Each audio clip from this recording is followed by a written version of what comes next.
Hi everyone, it's Joe Veneri, the host of Fit Insider, the show where I talk with the entrepreneurs, executives, and investors who are redefining the business of fitness and wellness.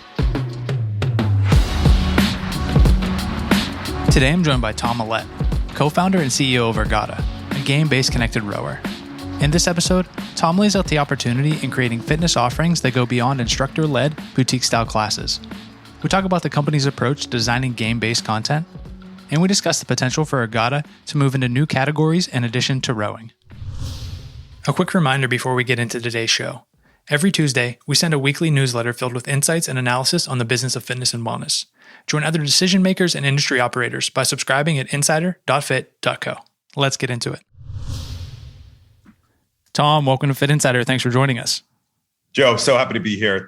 Pleasure to be on. I'm a huge fan and excited for the conversation. Yeah, likewise. I appreciate you making a few minutes to chat today. And to kick things off, for folks who don't know, maybe just introduce yourself and tell us a little bit about Ergatta. Yeah, we'll do. So my name is Tom Aulet. I'm one of the co-founders and I'm the CEO of Ergatta. I have two other illustrious co-founders, Alessandro and Prasanna, and I'm excited to be representing Ergatta here today. To introduce the company Ergatta, maybe the best place to start is the mission, and then we'll kind of go on from there and get more kind of detailed and concrete. So the mission of the business, the reason that we are here, the impact that we want to have in the world is to make daily fitness achievable for our members by turning it into a competitive game. So to break that down, the mission, the kind of reason for being in the business starts from a place of the belief in the transformational power of daily fitness. Like us as founders or friends of ours or siblings or brothers or cousins or whatever have had their lives turn around, have improved their confidence, have kind of made dramatic life improvements or changes through the simple act of working out every single day. And we as founders started this company on the belief that has real power to it. And generally speaking, people understand that. People have the sense that working out kind of has that power, but they don't always do it just because for the simple reason that they don't always enjoy it. They don't like the way it feels. And so the principal way that we are trying to make daily fitness achievable for our folks, for our members, is by changing the way it feels, right? Instead of making it a kind of class, kind of didactic experience, by using the power of games and competition and almost like sports to create a workout experience that feels different, that feels more appealing, that feels more motivating and attractive to a set of consumers. And that's the way that we kind of achieve that mission. And so more concretely, the vision of the business. So we are here to deliver the leading game-based workout experience for the fitness-minded consumer. So we're here to create a new category of fitness experience that we call game-based workouts. So basically what that means is the workouts are delivered to you in the form of games. Maybe an analogy or two is helpful here, right? Like going to a basketball practice versus playing pickup basketball, right? Going to the basketball practice, the focus is the coach. She or he tells you what to do. You listen to them. They motivate you, they tell you what to do, and you learn from that, right? And you get a workout and you build skills in the process. Playing pickup basketball is more self-directed. The focus isn't on the instructor, the coach. The focus is on you and the competition and the game and the other people. And it's a different form of emotional experience, a motivational experience, and it appeals to different people and to different kind of moods or mindsets. Another just simpler analogy is maybe just like watching Netflix versus playing Mario Kart with your friends, right? One is more kind of one directional and more focused on the talent. Another, you're in more control. It's more interactive. It can be more social. And it's just a different kind of, again, emotional and motivational experience. And so, I guess a bit more on what we mean by game-based workouts. So they are, self-directed, as I mentioned, like you, the user, have more agency rather than the instructor. They're competitive. That's defined broadly. You might be competing in real time against other people. You might be competing against yourself. You might be just trying to get a high score that you compare against other people later or yourself later. There's lots of real-time feedback to kind of make the experience more dynamic and hold you accountable. There's a ton of personalization and adaptability to the user. And then there's like targets, high scores, levels, unlockable content, and other game mechanics to make it a motivating, entertaining experience and to drive habit-forming behavior over time. And so, I guess that brings me to just our flagship product, the Ergatta rower that we call the game-based connected rower. So, I guess three things you should know about that product. So one, it's designed for the home. Two is the competitive game-based workout experience. And then third is just the smart way to work out. So maybe we'll just say a kind of beat on each one of those and what we mean. So designed for the home. So this is about the hardware of the rower. So it's handcrafted out of cherry wood. It's designed to look as good as, if not better than your furniture. That's got a small storage footprint. It moves easily, right? Like this is a piece of hardware that is designed for the residential environment, not the gym. Second is the competitive game-based workouts, kind of talked about that, but thousands of different workouts delivered in the form of games. And then third, the smart way to work out. So this is a comment on just rowing as a form of fitness. It's full body, it's low impact, you burn calories at a high rate. And then just the intelligence of our software, the fact that we personalize everything to you, we adapt everything to the user, to their exact skill level so that they're constantly challenged, but it's still attainable. You can kind of lose yourself in the games because they're calibrated to you effectively.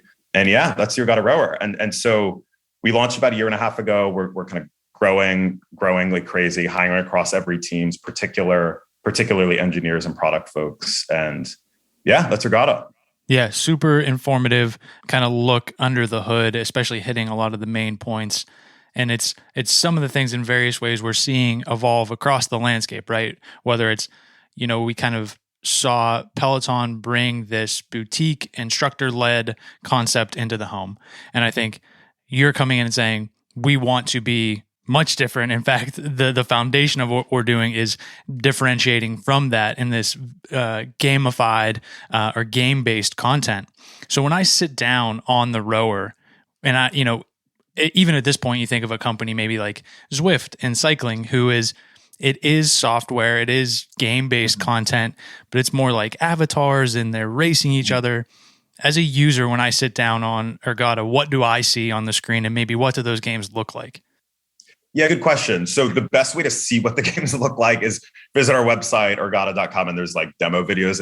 But I will do my best to describe. So it's a game suite. It's a suite of games. So for and counting games, we release games on a regular intervals, and then each of those games has kind of hundreds, soon to be thousands of workouts within them. But like one popular game we call race workouts. So instead of like a kind of Zwift, there's like tons and tons of people there. It's a hyper realistic world. You have an avatar. It's kind of simulates outdoor biking almost. We will match you against 8 people that are at your skill level, and you'll start a race at the same time with them, and then you'll compete against them. And what you see on screen is like a visualization of a race, almost like you would with a racing video game, but the kind of aesthetic is a little bit more kind of elegant and kind of a little bit less like video game style.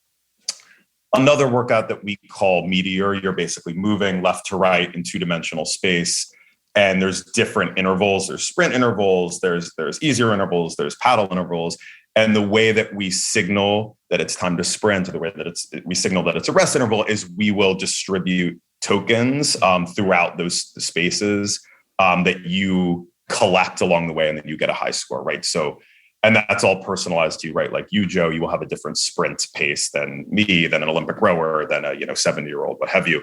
And so there's the personalization layer overlaid that kind of shows you that kind of determines where those tokens are and how you can collect them, if that makes sense. And then when you do that, you've basically gone through, a 30, 45-minute interval workout that is designed to be a real compelling workout. But in the moment, you're not listening to someone tell you what to do. You are attempting to hit these targets, collect these tokens. Yeah, I think an interesting aspect of this and the digital connected fitness, at-home fitness more broadly, is that there are different versions of fitness for different people. And totally. Part of the reason that it hasn't worked for certain people is because they just haven't found something that resonates with them. Maybe they don't like the instructor-based kind of motivation, or I know personally I'm not a class kind of person that resonates. While some people can't just go by themselves to a gym and like figure out what to do, so on and so forth. So now you see these different versions, personalization, gaming, more studio-based, evolving and coming to market.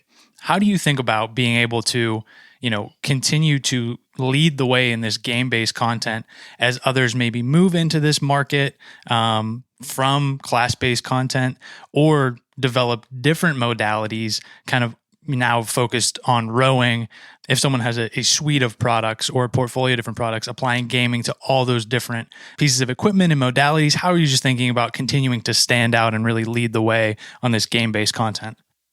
Yeah, totally. Good question. So I guess first, I think to address some of the earlier points you made, I think what you said is right. Like there's a bunch of different options out there in fitness, and many of them are amazing experiences and amazing companies. Like Peloton's a great example, right? Like they brought the class experience into the home anytime, anywhere, hyper convenient, store your data, et cetera. Like that is an amazing experience that clearly has a constituency that's very popular, but it's not for everyone. And Zwift is another example. Like, take the kind of outdoor cycling experience and kind of make it virtual in the home, accessible, gamified, trackable, like amazing experience, clearly has a constituency, amazing company. Our thesis is around segmenting the market by types of consumers and understanding who's underserved, who's not addressed by the experiences out there, and then designing something around them. And so basically what we found is there's certain people that love classes, lots of options for them. They're relatively happy in person. There's certain people that love to train, and they're cyclists, and there's options there. Our consumer, the gap that we found is basically like the mainstream fitness consumer, the fitness-minded consumer, right? Like they're not training for a triathlon. They're not training, typically speaking, for a competitive event. They're working out for their own well-being, lose weight, feel better, et cetera. But they don't like classes, right? So that consumer, right? They skew male, they skew competitive, they skew introverted. They just psychographically look different and are motivated by different things than the class ecosystem. And we got to know them really well, and we designed what we call game-based solutions around their specific needs and their specific motivational impulses. So, like, really agree with that, the way that you laid that out, and that is really resonates, and that's kind of how we think about product design and development.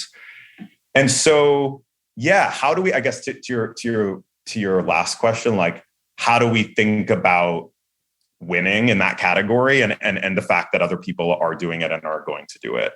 So it's basically focus. Like that's the long and short of it. And there's other things, right? Like first mover advantage, network effects, et cetera. But basically, every morning for the last 3 years, we've got up and thought about a very specific consumer and a very specific set of tools to entertain, motivate, and drive habit-forming behavior for fitness. That's what we do every single day. That is the core focus of the business. That's why people join our business. That's what people think about. Like, this is not a side project. This is existential. This is what we do. Like, that is the core vision of the business. And because we have a first move advantage here, I think it's fair to say, like, we're at least one of, if not the first brand to successfully combine cardio equipment and gaming software and get real traction.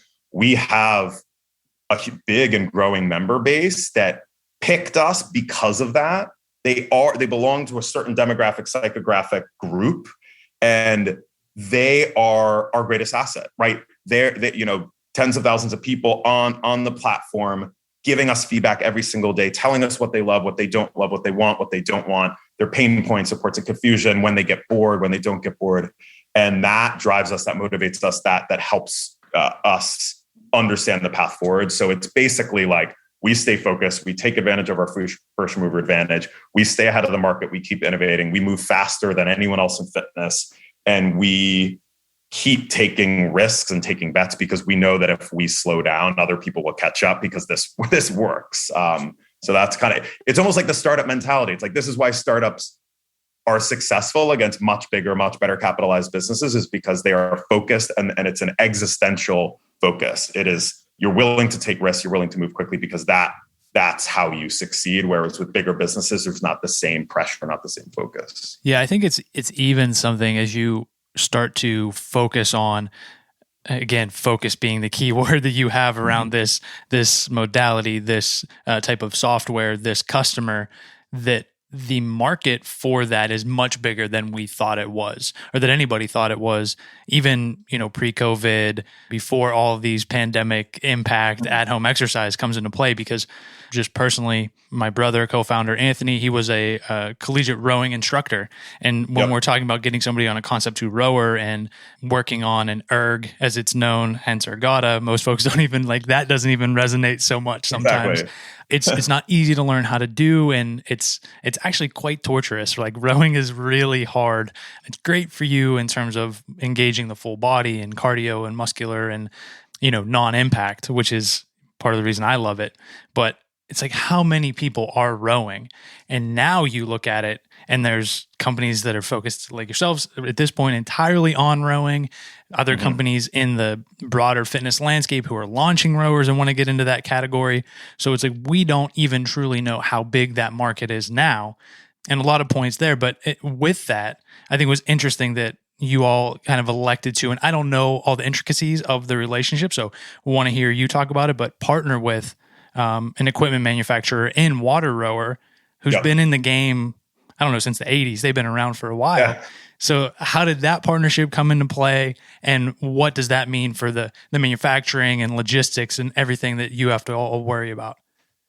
Yeah. Okay. Brilliant. So I'll kind of take those in the order that you said them. So first, just around rowing as a modality and like the appeal of that, the size of that market, the growth behind that. So I'll say a couple things there. So what rowing has going for it is the objective benefits of that form of fitness, right? It's full body. You burn calories quickly. You don't hurt your knees, right? It's sustainable. Like I actually got into rowing because I used to run outside every day, and I eventually destroyed my knees. And so even if it's perceived as a little bit less kind of accessible than running or biking, like the benefit is once you get over that hump, it's sticky because it is just a better form of working out. I think it's fair to say. So the next thing I'll say is a third of our customers last time we polled them when they bought Ergatta had never been on a rowing machine before, which is kind of crazy when you think about it. Like people like rowing has like gotten into the culture enough that people kind of like get that it's a good workout and that it's intense and that it's full body, right? Through CrossFit and Orange Theory and other folks that even House of Cards and other folks that have just like shown normal people on rowing machines that weren't training to get in a boat. So I think even if you've never been on a rowing machine before, there's a certain knowledge and a certain appeal to the form of fitness that I think has gotten into the culture, at least in this country. And then just the actual people that have been on rowing machines is pretty big, right? Like this is all driven by CrossFit, I think, originally, and then eventually Orange Theory and other kind of other, studio concepts that have just put normal people on rowing machines. So we believe in the modality, and we believe in the quality of the workout, and that is a bet that we're willing to make in terms of growth and secular growth. Again, all underpinned by like the actual quality of the workout.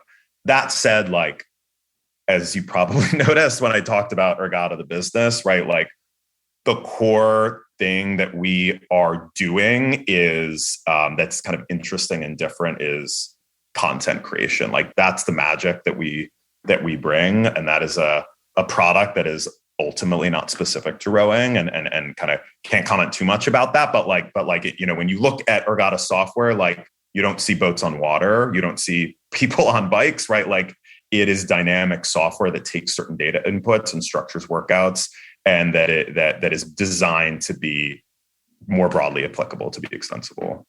And then so on the water rower piece, so they're an amazing company. Peter and David and the rest of the team, like we absolutely love them and kind of hit it off from day one with them. They make amazing products. They're excellent manufacturers. They were well ahead of their time in terms of understanding the importance of aesthetics, particularly for like home fitness devices, really ahead of everyone, I would argue. And so, yeah, like how that partnership got kicked off, I had a water rower in my apartment, 5 years ago or whatever, obsessed with it. When my knees started hurting from running outside, I would just crank away on the water rower every morning before work. And that was kind of what I did. So that was like the original like discovery process. And then we ended up meeting them, understanding them as a business when we were starting to think about Ergatta as a business. And we got to know them as people, we got to know them as a business. And we eventually just kind of pitched this thing that became Ergatta that was kind of multifaceted. But ultimately, they were very forward thinking. They approach partnership in the same way as we do, which is like, it's a synergy. It creates a lot of value, like start from a place of trust, start from a place of like understanding each other's businesses and seeing where you can create value rather than like skepticism, and kind of turned into what we are today, where we do a tremendous amount of business together. Yeah. Does that answer your question? Yeah. I think it's also, as you were thinking about this, you alluded to it there, and totally understand some things you can't share, but it's like primarily thinking about the content and the software that goes into producing the games. And then those games being equipment agnostic ultimately. And it's, do we partner with other equipment manufacturers and supply the content and software? Do we launch our own equipment and build it and manufacture it? Essentially taking advantage of, other people have already built the kind of pipes or hardware, so to speak. So we just need to be that content piece. I guess beyond, it ties into the water rower decision, right? In partnership. But just even beyond that, as you're thinking about it, was there a time where you're like, hey, we need to manufacture a rower, or we need to manufacture XYZ modality? Or is it more in your mind, hey, we want to continue to be able to stay laser focused on the content software piece? Yeah, good question. So with the rower specifically, the Ergatta rower, the product that's in market, no, we've not felt that like that. Like the partnership is great. It's working. It is mutually beneficial. And we get to focus on the things that we're good at, and we get to deliver an amazing product and consumer experience. So with that specific product, honestly, no, it hasn't felt like that. As we chart our path forward, kind of can't share too much, but what I can say is this: ultimately, what we want to do is, like I said earlier, deliver the leading game-based workout experience in the world, and that is not specific to rowing. And we always will bundle that with premium hardware, but it doesn't necessarily mean, it could mean a number of different things, I guess is what I'll say. I'm sorry, I can't share too much there, but no, totally understand. I think that's what we're seeing across the landscape, right? It's like, I don't even think when this comes out, maybe it will be live or won't be, but talk to Joey Gonzalez at Barry's, and they partnered with a hardware company to put their content, which is instructor-led and boutique style, in these hardware devices. At the same time, I'm talking to a lot of different hardware companies who are saying we're actively going out and seeing whose content we can get to put in this thing. Totally. And I don't think anybody has it figured out yet, other than understanding the economics and the kind of long-term adherence, right? Where they're like, we want to bundle these things. We want to keep people coming back. We want to keep them engaged because we know it produces results, physical results, but also it keeps, that credit card cranking, and we need that revenue. So I don't know that everybody has it figured out yet, but I think the opportunities are certainly evolving at a very quick pace. And we'll see, right? And that's where you all are as well, which makes it interesting. Where can we put this content? Maybe on that front, as you think about continuing to evolve it, what does it look like now? You mentioned hiring across all teams, but what does the team look like at this point in terms of hey, how are we creating this content to make sure that it is leading the way in terms of engagement and personalization and all those things that, you have these customers now giving you this feedback to stay up to date. So how are you putting this all together? What does the team look like to actually bring it to life? Yeah, really good question. So the kind of core of the answer is because we believe this is a new experience and a new category of experience. It's not like streaming fitness, right? So we go hire a bunch of people that come from streaming fitness and bring them in and off you go. And it's not like pure play gaming, right? So it's not like we're hiring a bunch of people from Activision Blizzard and putting them in and off you go, you know how to do this, great. It's combining different elements and different sources of inspiration and different backgrounds in one place. And then the organizing principles are basically like software product development best practices, which is a customer-centric approach to product development that is iterative, that aligns on certain core principles and strategic pillars of the product, but designs and develops and rolls out and improves on products in an iterative, customer-focused way. That is the organizing principle, and the people in charge are experts at that, more than gaming and fitness. But the people in the room, there's brilliant visual designers. From day one, we've prioritized amazing creative directors and visual designers. There are UX experts. Our first full-time hire that wasn't a founder was a brilliant user experience, interaction design person. there are fitness professionals, right? Like his name's Chris Chang. He's our director of programming and exercise science. Like he is a fitness person that thinks about like workouts and workout results and comes from that perspective. There are people that come from gaming, right? There are people, and there's kind of, we basically just put all these variables and all these perspectives in a room. Like we literally do design studios and kind of concept different features and games, et cetera. And then it's just a best in class engineering team that are both involved in the design and conception of the products and the games and the features, but also obviously that do the execution to actually build and develop those products. Yeah, super interesting, and really kind of charting a new course forward as you think about what fitness content was previously and maybe what it can be. Building on that, a lot of other things that you hear. Well, one is typically we have this conversation around like talent, right? How do you get the talent? How do you train them up? That really isn't something that you're dealing with in terms of the personnel that is on-screen instructors that then they are also building a social media following. They become part of the brand. And what does all that mean? So that one's kind of taken off the list, right? And then there's also music rights, licensing, artist partnerships, and community that are the two of the other like pillars as you think about producing this platform and engaging content. I guess two parts to that one. Is music factoring into what you're doing? You having to go through the process of licensing music and figuring out how to work that whole, kind of industry really and get those rights. And then two, how are you thinking about building community beyond just like an individual engaging with the platform?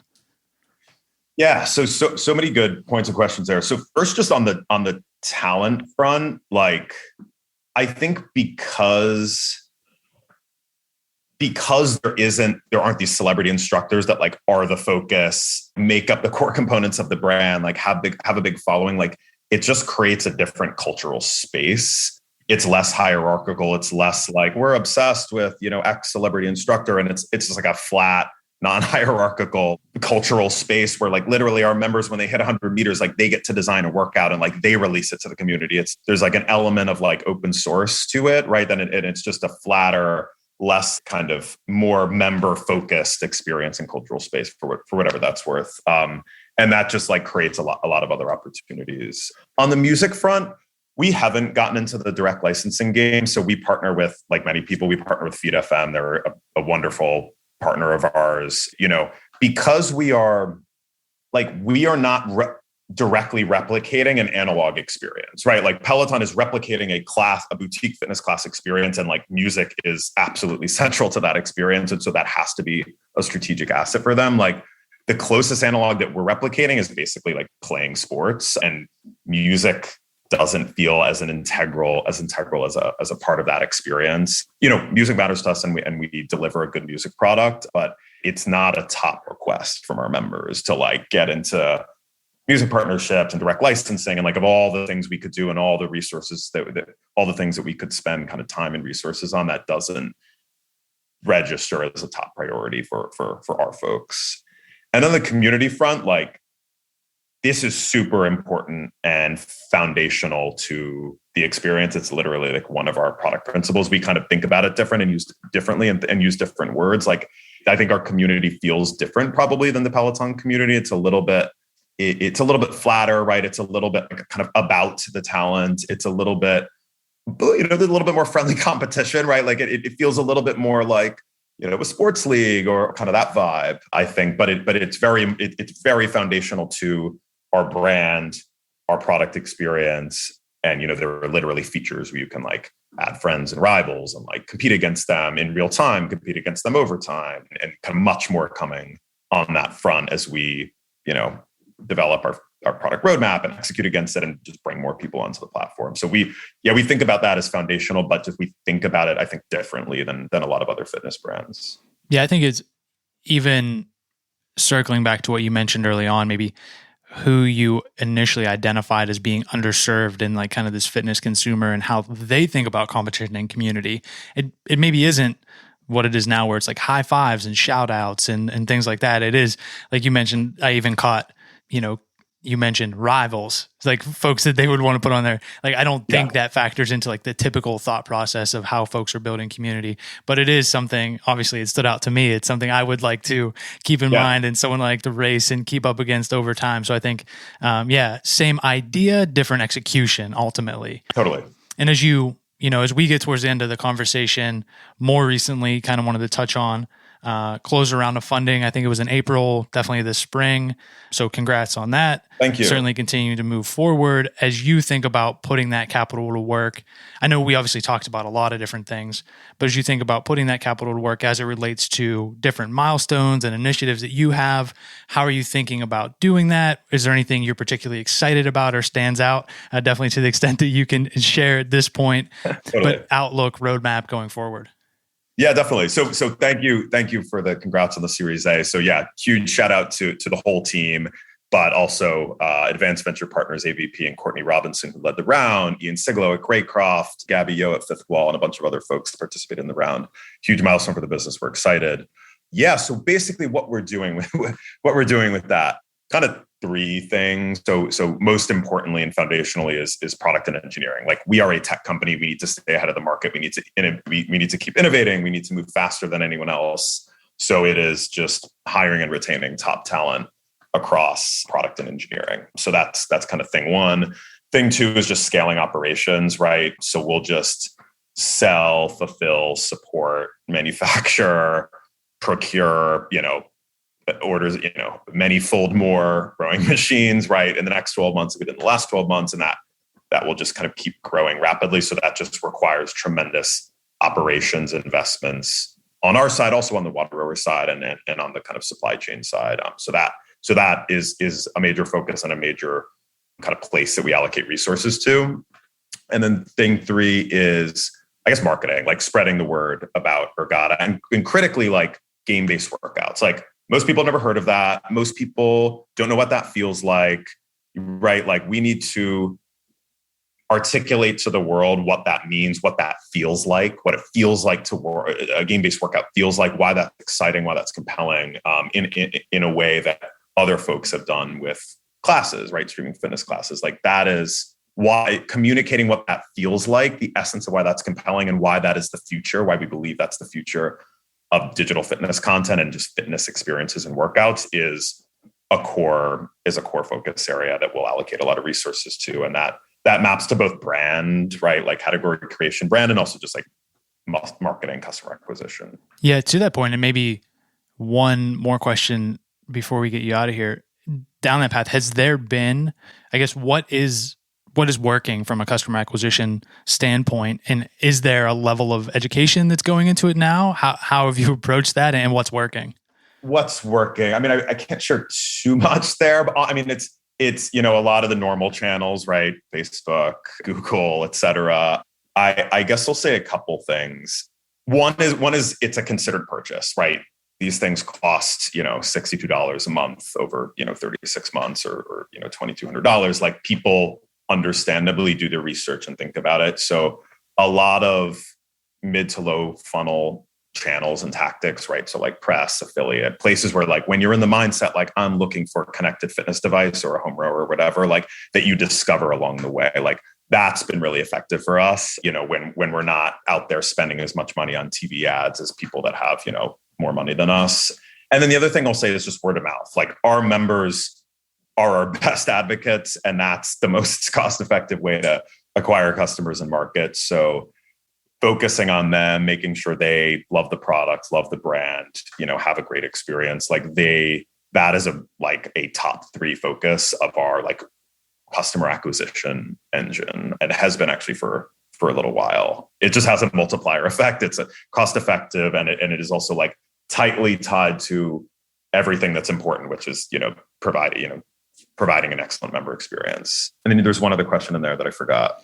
I was around the, you mentioned continue to get out there and tell folks about the different experience. And I was just asking, is there an education piece that goes into that? Do they get it when maybe they see the ad or go to the website and are doing their research? Totally. There is an education challenge there. And, depending on the ad slot or the spot, like, it's hard to communicate what we mean by game-based workouts, right? If it's a a display ad and it says game-based workouts and there's a picture of a rowing machine, like you probably imagine something very different than I do and that someone else does. So the short answer is yes, and we'll keep getting better at it, and you'll see more and better creative out there that really brings that to life, and give it. What we need to do is communicate the essence of what that feels like. I think that is the challenge, and you'll see we've got some exciting stuff kind of in the works that will, be out there in the world that will hopefully do better to communicate the essence of what it feels like, what a game-based workout feels like, what working out with Ergatta feels like. But yeah, there is an education challenge, there is a creative challenge. Like I think that's the essence of like bringing a new type of consumer product or experience to market. Yeah. Yeah, with that, I think you've done an excellent job of being a spokesperson for that here today and piquing the interest of a lot of folks. So if they were interested in learning more, checking out what you guys are doing, what's the best place to follow along, and whether that's website or social or any other place you'd point them? Yeah, excellent. So I think the best place is ergatta.com, ERGATTA.com. Also reach out. Part of the reason why, to your point, that we were interested in coming on here is we partner well. Partnership is a focus of ours. So, we're open to partnerships or opportunities there. So email us at info@ergatta.com, and feel free to, DM me on LinkedIn or anything as well. Awesome. Yeah, I definitely hope people will take you up on that. It's one of the, we mentioned offline, most exciting parts about the podcast, having people on, is the relationships and connections that come from it. So hope they do that. And yeah, just appreciate you spending a few minutes with us today. It was great to chat. I really, really appreciate you having me on, Joe. I'm a huge, huge fan of what you guys do at Fit Insider. And yeah, really enjoyed the conversation. Thanks so much. Thanks, Joe.